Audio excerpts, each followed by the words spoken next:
మనందరం కూడా ఈరోజు జవాన్లకి సపోర్టివ్ గా నిల్చోవలసిన బాధ్యత ఉంది.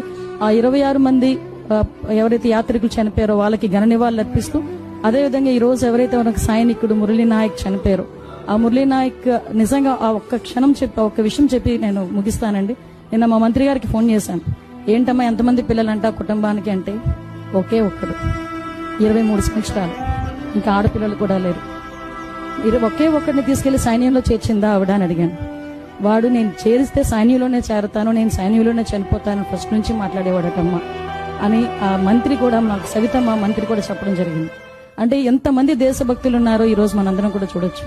మనందరం ఈరోజు ప్రశాంతంగా ఇక్కడ కూర్చొని మన ఇంట్లో ప్రశాంతంగా భోజనం చేయడానికి కొన్ని వేల మంది, కొన్ని లక్షలాది మంది సైనికులు మన బోర్డర్లో మన గురించి కాపలా కాస్తున్న వాళ్ళందరికీ కూడా మానసిక స్థైర్యం ఇవ్వాలంటే మనందరం కూడా సపోర్ట్గా నిలబడాల్సిన అవసరం ఉంది. దానికి మీరందరూ ముందుంటారని మనస్ఫూర్తిగా కోరుకుంటూ, ఇప్పుడే ఒక మంచి వార్త కూడా విన్నాం. ఇప్పుడే ఈ కాల్పులు కూడా విరమణ జరిగినట్టుగా అనిపించింది. సో అది కూడా మంచి జరగాలని మనస్ఫూర్తిగా కోరుకుంటున్నాను.